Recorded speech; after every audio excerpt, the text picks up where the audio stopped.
यह कहानी मेवाड़ के स्वर्ण काल की है। राणा कुंभा एक प्रख्यात योद्धा और कला प्रेमी राजा थे।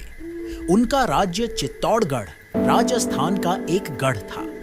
उनकी वीरता और न्यायप्रियता के कारण उन्हें शौर्य के प्रतीक के रूप में जाना जाता था।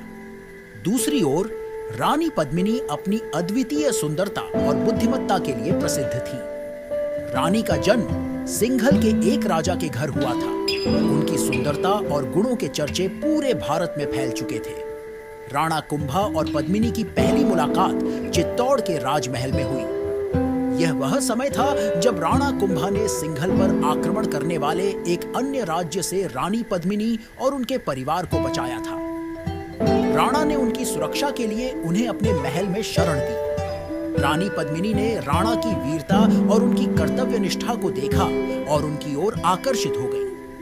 दूसरी ओर राणा कुंभा, जो अब तक युद्धों और अपनी प्रजा की सेवा में व्यस्त थे, रानी पद्मिनी की बुद्धिमत्ता और सादगी से प्रभावित हो गए। धीरे धीरे दोनों के बीच सम्मान और स्नेह का रिश्ता गहराने लगा।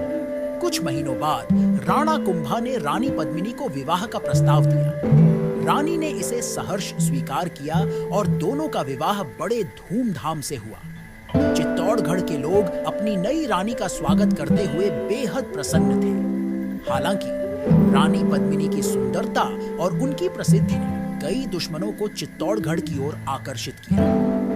दिल्ली के सुल्तान अलाउद्दीन खिलजी ने रानी की सुंदरता के चर्चे सुने और उन्हें पाने की ठानी। अलाउद्दीन खिलजी ने चित्तौड़ पर आक्रमण कर दिया। उसने राणा कुंभा को संदेश भेजा कि अगर वह रानी पद्मिनी को सौंप देते हैं तो वह युद्ध से पीछे हट जाएगा।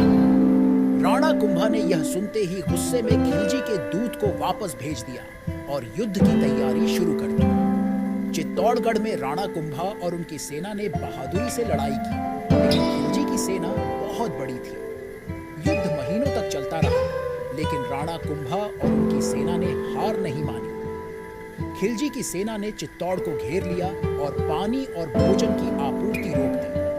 महल के अंदर स्थिति बिगड़ने लगी। तब रानी पद्मिनी ने एक साहसिक योजना बनाई।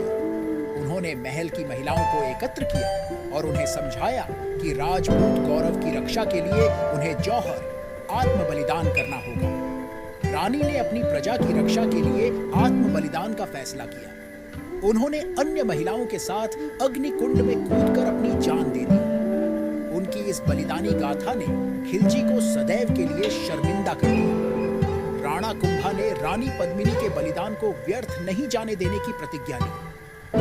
उन्होंने अपनी बची हुई सेना के साथ अंतिम युद्ध लड़ा। यह युद्ध इतना भयंकर था कि खिलजी को भी पीछे हटना पड़ा। राणा कुंभा ने अपनी वीरता और पराक्रम से राजस्थान की भूमि का गौरव बचा लिया।